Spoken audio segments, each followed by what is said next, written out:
Good morning, students. 8th standard science English medium. Today we discuss about page number 29, third unit, page number 29, 3.8 refraction of light. Last class we discussed about the reflection. Reflection means அதாவது என்னென்னா பட்டு எதிரொலித்தல். தமிழில் ஒரு சர்ஃபேஸில் வந்து ஒரு light it will be travel and incident on a plane surface and return back, reflection.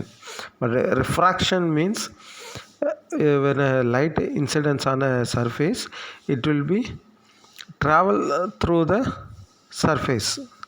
அந்த சர்ஃபேஸை தாண்டி அப்படியே என்ன செய்யுது, ஒரு டிரான்ஸ்பரண்ட் மெட்டீரியல் இருக்குதுன்னு வச்சுக்கிடுங்க. அதாவது கண்ணாடி தான். இப்போ ஒரு இரும்பு இருக்குன்னா, ஒரு கண்ணாடியில் பின்னாடி வந்து கோட்டட் பண்ணியிருக்கு, பெயிண்ட் அடிச்சிருக்காங்க அப்படின்னா, அதில் வந்து அந்த லைட் வந்து படும்போது என்ன ஆகும்னு பார்த்தீங்கன்னா, அந்த லைட் வந்து அந்த கண்ணாடியில் பட்டு ரிஃப்ளெக்டட் ஆகும்.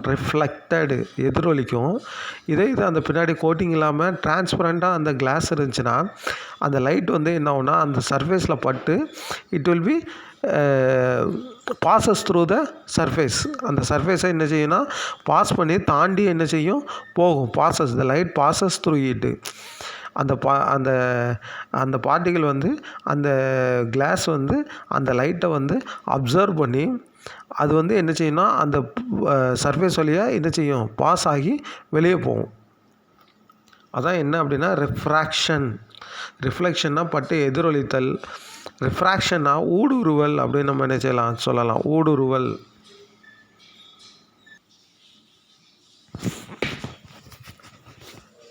Through air, light travels with the speed of 3 × 10⁸ meter per second. அதாவது அந்த லைட் வந்து ட்ராவல் பண்ணுறது ஸ்பீடு பார்த்திங்கன்னா ஏரில் வந்து 3 × 10⁸ இந்த அளவுக்கு என்ன செய்யுது, ட்ராவல் பண்ணுது. ஆனால் அதே சேம் ஸ்பீடு எதில் இருக்காது, வாட்டர்லேயும் கிளாஸ் வழியாகவும் என்ன செய்யாது, இருக்காது. வாட்டர்லேயும் அதாவது என்னென்னு பார்த்தீங்கன்னா, அந்த டென்சர் மீடியம் என்ன ரெசிஸ்டன்ஸ் அதிகமாக இருக்கிறதுனால அதில் அந்த அளவுக்கு என்ன செய்ய முடியாது, அதால் ட்ராவல் பண்ண முடியாது. அதுக்கப்புறம் இன்னொன்று என்னென்னு பார்த்தீங்கன்னா, இப்போ ஏரில் வந்து லைட் வந்து ட்ராவல் பண்ணிகிட்ருக்குன்னு வச்சுக்கிடுங்க.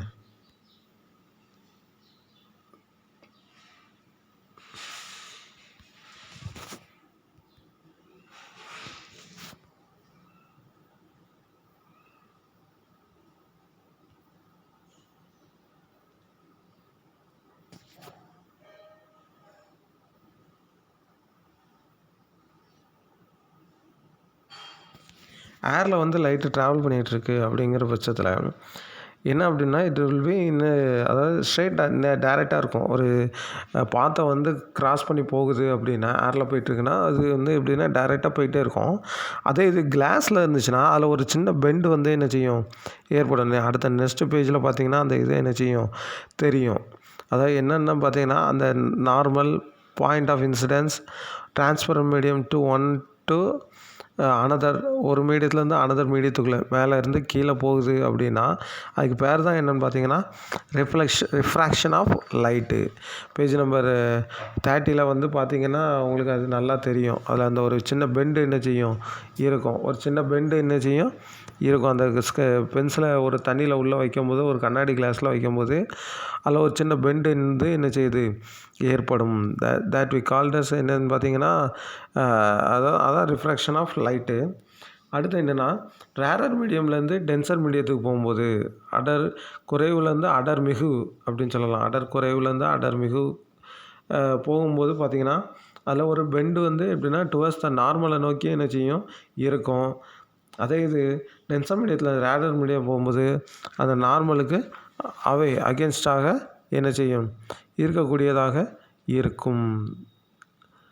அந்த கண்ணாடி கிளாஸ் இருந்துச்சு, பென்சிலு, தண்ணி வச்சு அந்த எக்ஸ்பெரிமெண்ட் செய்ய முடிஞ்சால் அந்த ஆக்டிவிட்டியை என்ன செஞ்சு பாருங்கள். இந்த போது பார்த்திங்களா, ஒரு இதில் வந்து என்னென்னா அந்த ஸ்ட்ரெயிட் பாத்தில் இருக்காது, ஒரு சின்ன பெண்டாக என்ன செய்யும், இருக்கும். ஒரு சின்ன பெண்டு வந்து கண்டிப்பாக இருக்கும். அந்த பெண்டை கிராஸ் பண்ணி தான் என்ன செய்யும், போகும். அடுத்து நம்ம என்ன இருக்கலாம், light inverse because the speed of light is slower in water. வாட்டரில் வந்து அந்த ஸ்பீட் ஆஃப் லைட் வந்து எப்படி இருக்கும், ஸ்லோவாக இருக்கும். அதனால் என்னென்னு பார்த்தீங்கன்னா அந்த ஒரு சின்ன பெண்டு வந்து என்ன செய்யும், ஏற்படக்கூடியதாக இருக்கலாம். அந்த பெண்டு வந்து என்ன செய்யும், ஏற்படும். நம்ம செஞ்சு பார்க்கலாம். ஒரு லைட் அடித்து பார்க்குறது, ஒரு லைட்டை நம்ம ஒரு சின்ன டார்ச் லைட்டை வச்சு அடித்து பார்க்குறது, இந்த மாதிரி இதெல்லாம் நீங்கள் என்ன செஞ்சு பார்க்கலாம். செஞ்சு பார்க்கும்போது உங்களுக்கு அந்த ரிஃப்ளெக்ஷன் என்ன அப்படிங்கிறது என்ன செய்யலாம், தெரியலாம்.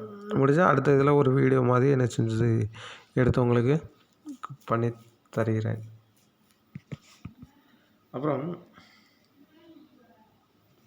அப்புறம் ரிஃப்ராக்டிவ் இண்டெக்ஸ்.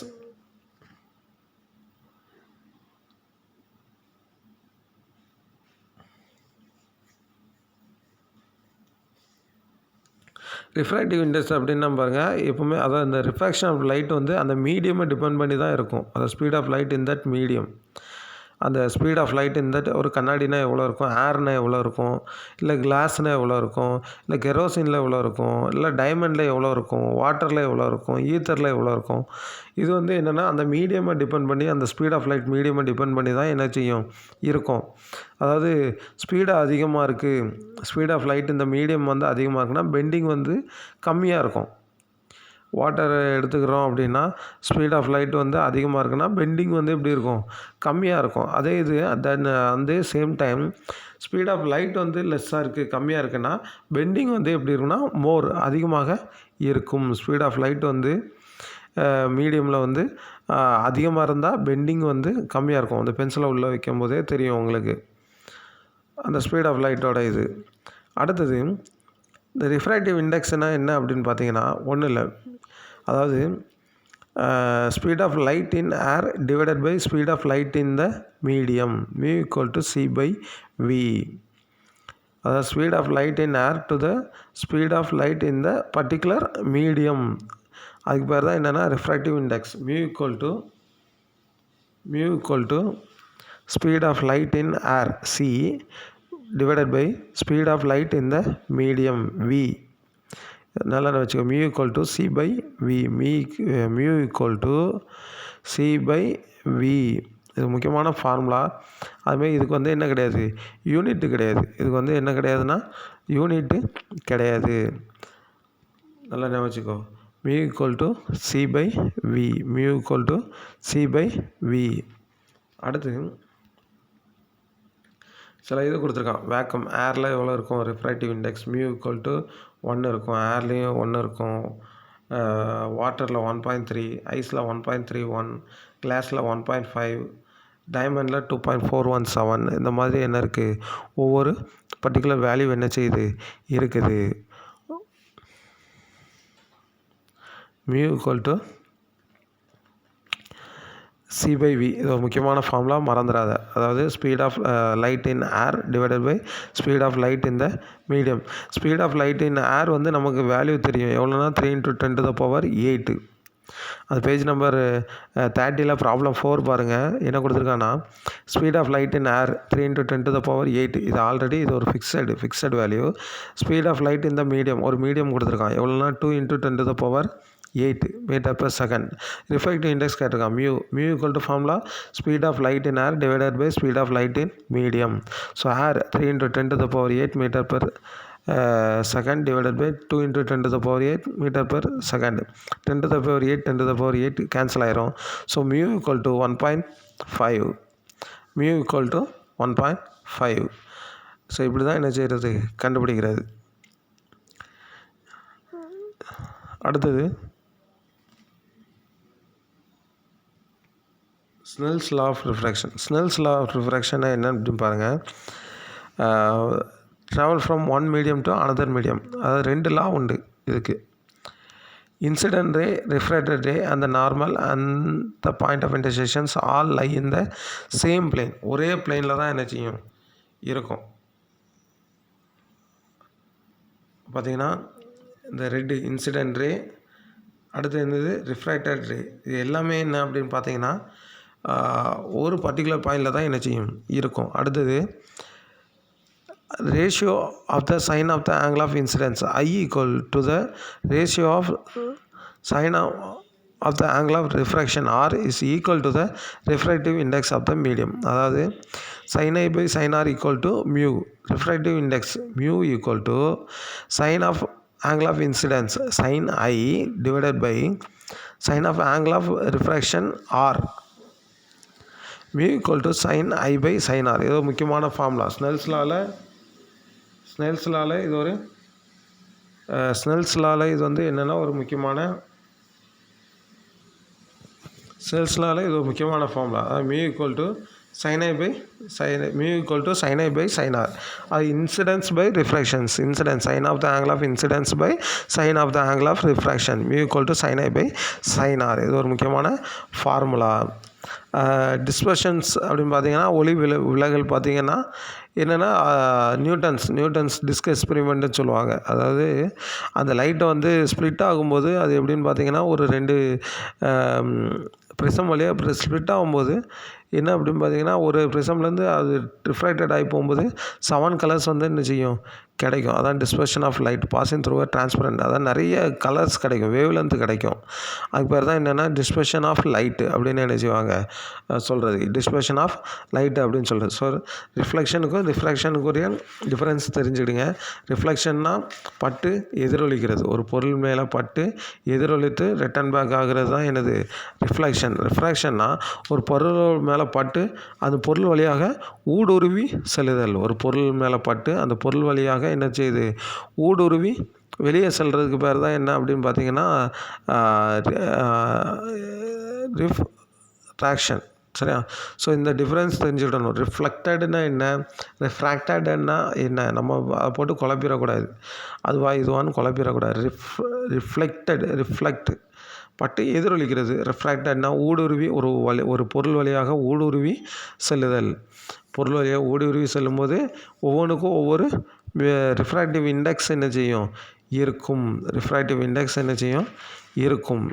ஸோ அதில் எந்த கன்ஃபியூஷனும் என்ன செய்யாதீங்க, பண்ணாதீங்க. கன்ஃபியூஷன்ஸ் எதுவுமே என்ன செய்யக்கூடாது, இருக்கக்கூடாது. அடுத்தது வந்து பார்த்திங்கன்னா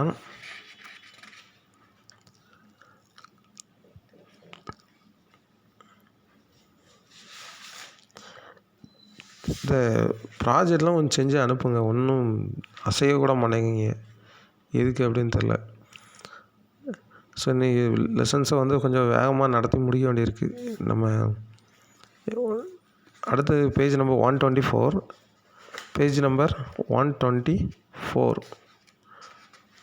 ஒரு இன்ட்ரடக்ஷன் மட்டும் கொடுத்துடலாம். அடுத்தது பேஜ் நம்பர் 124 அட்டாமிக் ஸ்ட்ரக்சர் அப்படின்னா என்ன அப்படின்னு பார்த்தோன்னா அதாவது என்னென்னா நம்ம இந்த வேர்ல்டு பார்த்திங்கன்னா ஃபுல்லாகவே எலிமெண்ட்ஸ். சரியா? அதாவது மொத்தம் எத்தனை 118 எலிமெண்ட்ஸ் இருக்குது. ஏற்கனவே நிறைய பார்த்துருக்கோம். ஸோ அதில் 19 எலிமெண்ட்ஸ் வந்து நேச்சரில் கிடைக்கி, 18 எலிமெண்ட்ஸ் வந்து அவங்க நம்ம லேபில் உருவாக்குறது, ஆர்டிஃபிஷியலாக கிடைக்கிறது, இப்படிலாம் என்ன செய்யுது இருக்குது. ஸோ இந்த அட்டாமிக் ஸ்ட்ரக்சரில் ஃபுல்லாகவே அணுக்களை பற்றி தான் ஃபுல்லாகவே என்ன செய்வோம் பார்ப்போம். ஒவ்வொருத்தரும் சொல்லியிருப்பாங்க. டால்டன் சொல்லியிருப்பாரு, ஜேம்ஸ் தாம்சன் சொல்லியிருப்பாங்க. அதாவது என்னென்னா ஆனோடு, எலக்ட்ரான், புரோட்டான், நியூட்ரான் இதை ஃபுல்லாகவே டிஸ்கவர் பண்ணுவாங்க. ஒவ்வொருத்தரும் என்ன செய்வாங்க, தாம்சன் இந்த மாதிரி என்ன செய்வாங்க ஒவ்வொருத்தரும் சொல்லியிருப்பாங்க. ஸோ இந்த யூனிட் வந்து என்ன அப்படின்னு பார்த்திங்கன்னா ஃபுல்லாகவே என்னென்னா உங்களுக்கு ஆட்டம்ஸ் பற்றி தான் ஃபுல்லாகவே என்ன செய்கிறது படிக்கிறது. ஒரு எலக்ட்ரானை எப்படி டிஸ்கவர் பண்ணுறாங்க, எப்படி கேத்தோட் ரேஸ், எலக்ட்ரான்ஸ் பாசிட்டிவ் எப்படி வருது, நெகட்டிவ் எப்படி வருது, பாசிட்டிவ் நெகட்டிவ் சேர்ந்து நியூட்ரானை எப்படி வருது, அப்படி தான் அதை வந்து கண்டுபிடிக்கிறது தான் என்ன, அதை வந்து டிஸ்கவர் பண்ணுறது தான் என்ன அப்படின்னு பார்த்தீங்கன்னா இந்த அட்டாமிக் ஸ்ட்ரக்சர் யூனிட்டு. டால்டன் வந்து என்ன சொல்லியிருப்பாருன்னா எல்லா மேட்டர்ஸும் ஒரு ஸ்மால் பார்ட்டிகல்ஸாக உருவாகுது, தட் கால்டு என்னது ஆட்டம்னு சொல்லியிருப்பாங்க. ஒரு சேம் எலிமெண்ட்டாக இருக்கும், ஆனால் என்னென்னா சைஸு இதெல்லாம் என்ன செய்யும் மாறக்கூடியதாக இருக்கும். எப்படி ஃபண்டமெண்டல் பார்ட்டிகல்ஸ் எலக்ட்ரான்ஸை கண்டுபிடிச்சாங்க, ப்ரோட்டான்ஸை கண்டுபிடிச்சாங்க, நியூட்ரான்ஸை கண்டுபிடிச்சாங்க, அதுக்குரிய ப்ராப்பர்ட்டிஸ் என்ன, அதை தான் இந்த இதில் பார்க்க போகிறோம். அடுத்த யூனிட்டில் அதை தான் என்ன செய்ய போகிறோம் பார்க்க போகிறோம். ஸோ ஒரு சீக்கிரம் முடிச்சிடலாம். டக்குன்னு முடிந்த ஒரு 2 கிளாஸில் இந்த யூனிட் என்ன செஞ்சிடும் முடிஞ்சிடும். நீங்கள் கொஞ்சம் சப்போர்ட் பண்ணிக்கிடுங்க, படிச்சுக்கிடுங்க. இந்த ரிஃப்ராக்டிவ் இண்டெக்ஸ் இந்த refractive index mu equal to sin I by sin R, Snell's law, refractive index mu equal to C/V, speed of light, அதெல்லாம் கொஞ்சம் என்ன செஞ்சுக்கிடுங்க, படிச்சுக்கிடுங்க. இதில் என்ன செய்யணும், இந்த பேஜ் நம்பர் 126ல் properties of cathode rays, page number 127ல் properties of anode rays, properties of neutron, மூணும் ஒன்று போல தான் இருக்கும். கிட்டத்தட்ட மூணுமே எப்படி இருக்கும், ஒரே மாதிரி இருக்கும் ப்ராப்பர்ட்டிஸு. சின்ன சின்ன சேஞ்சஸ் மட்டும் இருக்கும். இதில் எஸ் இருக்கும், அதில் நோ இருக்கும், அவ்வளோதான். இந்த சின்ன சின்ன இது மட்டும்தான் என்ன செய்யும், டிஃப்ரென்ஸ் இருக்கும். அது மட்டும் நீ கொஞ்சம் என்ன செஞ்சிடுன்னா வாஸ்து வச்சுக்கோ. அடுத்த கிளாஸில் கடைன்னு என்ன செஞ்சிடலாம், உனக்கு நடத்திடலாம். தாம்சன் ஆட்டம் மாடல் வரைக்கும் வேகமாக என்ன செஞ்சிடலாம், நடத்திடலாம்.